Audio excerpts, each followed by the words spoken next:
அம்மா என்ன எதுவும் சமைக்கலையா? ஜாலியா டிவி பார்த்துட்டு இருக்கீங்க. மாவு எடுத்து வச்சுக்கிண்டா 2 தோசை ஊற்றி வந்துட்டா. தோசையா? அதெல்லாம் வேணாம் மம்மி. சரி சப்பாத்தி. சப்பாத்திலாம் வேணாம், எப்பவுமே நைட்ல தோசை சப்பாத்தி தானா?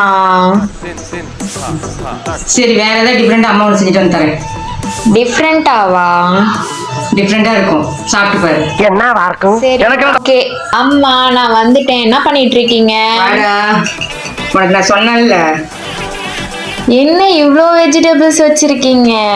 இதெல்லாம் போட்டு உனக்கு ஆம்லேட் தான் போட போறேன். ஆனா அது எப்படி போடுறேன்னு சொல்றேன். குட்டி அடிச்சுட்டு தேங்காய் பூவு, பச்சை பட்டாணி,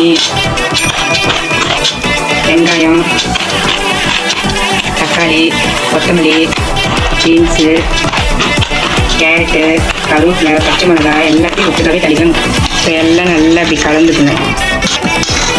நல்லா கலந்துட்டு கல் காஞ்சோடனே இப்போ ஊற்றி எடுக்கலாம். தோசை கல் காஞ்சிருச்சு, இப்போ ஊற்றிக்கலாம்.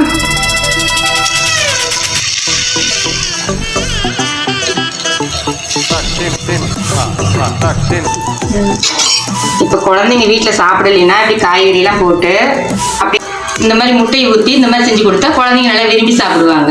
காய்கறியே வேணான்றவங்க கூட சாப்பிட ஆரம்பிச்சிருவாங்க. நம்ம இந்த மாதிரி செஞ்சு கொடுத்தோம். இந்த மாதிரி நீங்க செஞ்சு கொடுத்துருந்தீங்கன்னா ஒரு கமெண்ட் பண்ணுங்க.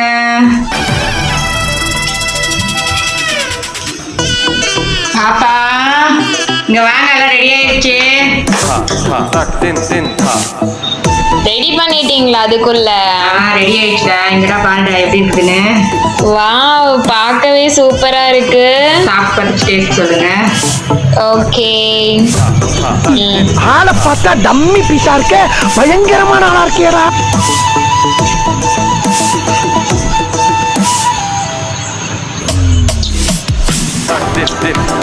நிஜமா ரொம்பவே நல்லா இருக்கு. நான் கூட இவ்ளோ வெஜிடபிள்ஸ் இருக்குன்னு அதெல்லாம் தெரியவே இல்லை. சூப்பரா இருக்கு. குழந்தைங்களுக்கு அப்படி செஞ்சு கொடுத்தா விரும்பி சாப்பிடுவாங்க. நீங்களும் இந்த மாதிரி குழந்தைங்களுக்கு சமைச்சு கொடுங்க. வீடியோ பிடிச்சிருந்தா சப்ஸ்கிரைப் பண்ணுங்க.